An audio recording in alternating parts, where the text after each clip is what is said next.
राधे राधे मित्रों, आज मैं फिर से आपके सामने एक कहानी लेकर के आई हूँ।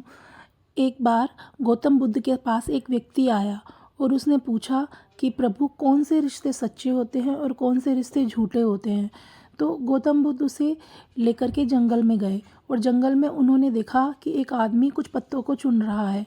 तो उन्होंने उससे पूछा कि उस आदमी से वो परिचर्चा करने लगे कि तुम क्या कर रहे हो। तो उस व्यक्ति ने कहा कि मैं पत्ते इकट्ठे कर रहा हूँ। अब जो व्यक्ति गौतम बुद्ध के पास गया था उसने उनसे पूछा कि आप इतने साधारण से व्यक्ति से क्या बातचीत कर रहे हो। तो गौतम बुद्ध ने कहा कि मैं इस व्यक्ति ने मेरी आत्मा को छुआ है, क्योंकि ये पत्ते इकट्ठे कर रहा है। तुम जानते हो कि ये पत्ते क्यों इकट्ठे कर रहा है? ये पत्ते सिर्फ इसी के लिए इकट्ठे कर रहा है कि ये पत्ते पेड़ से टूट करके गिरे हुए हैं। उसने एक भी हरे पत्ते को हाथ नहीं लगाया कि उस हरे पत्ते को कोई नुकसान ना हो। उसने ये पत्ते इकट्ठे किए जो नीचे गिरे हुए थे कि यही काम में ले लिए जाए ना। तो इसी तरीके से क्या होता है ना मित्रों, कि जब हम किसी से मित्रता करते हैं या कोई हमारा परिवार का सदस्य होता है, तो वो रिश्ता सच्चा है या झूठा ये तो दोनों तरफ से तय होता है।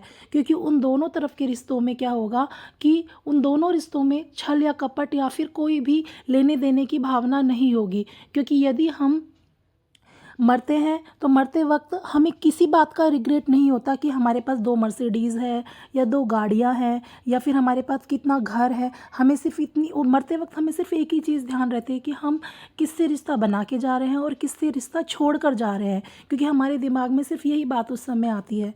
तो इसी तरीके से मित्रों क्या होता है ना, कि अगर हम इस ज़िंदगी में आए हैं तो अगर हमें रिश्ते निभाने हैं तो वो छल कपट के साथ ना हो करके मित्रवत होने चाहिए। ना उसमें लेने देने की भावना होना चाहिए, ना उसमें एक दूसरे को नीचा दिखाने की भावना होनी चाहिए, ना उसमें अपना बड़प्पन दिखाने की आवश्यकता होती है, बल्कि सबको समान अधिकार देने की आवश्यकता होती है।